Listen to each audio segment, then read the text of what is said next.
how do you see the EB5 program evolving over the next 5 to 10 years, and in terms of regulation, competition, and investor demand?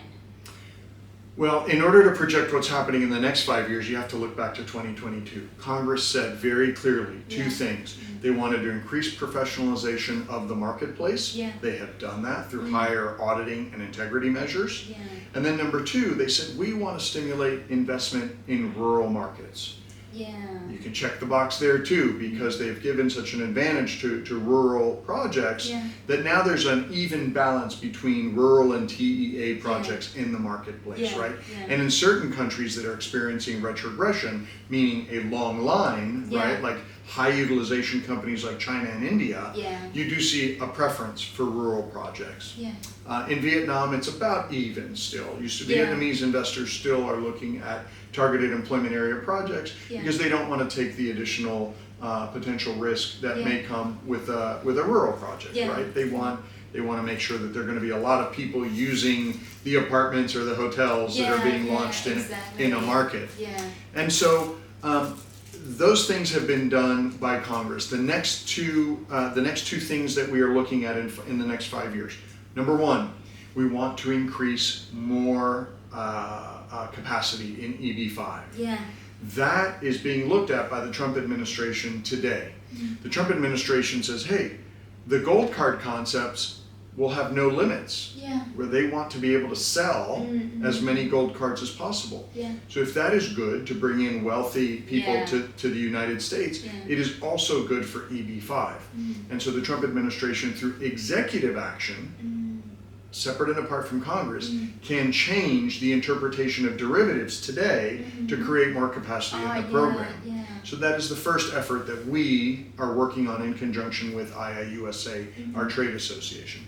The second thing we're looking at in this 5-year horizon is reauthorization of the EB5 program. We have to go back to Congress, they have to review the program and see how well it's working, and then what we have asked of Congress is a permanent reauthorization.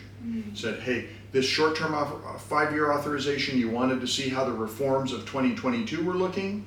In 2026, Congress is going to start looking at the success of the program, and then by 2027, they're going to reauthorize the program. We're asking them to do it on a permanent basis. So those are the things to look at during the next 5 years. So how do you think about the possibility of increase the investment amount? That right now it's just like 800 times US dollar, but maybe in the future like 1 million, 2 million, maybe? It's possible, but that is going to be up to Congress. In fact, they're going to be looking at the investment amount in the reauthorization. I will tell you one thing for certain: EB5 will never be less expensive than it is today, right? Exactly. We saw an increase from 500,000 to 900,000, and in the RIA it came back down to 800,000, right? And so Congress has seen that there's a demand for this, so it is possible that that price increases during the next few years. So be on the lookout for that. If I were an EB5 investor, I would say, hey, we have certainty now that an EB5 investment either in a rural or a high unemployment area is 800,000. It will not be less expensive when Congress looks at this program again. Exactly. So if you could give just one piece of advice to a new EB5 investor, what would it be?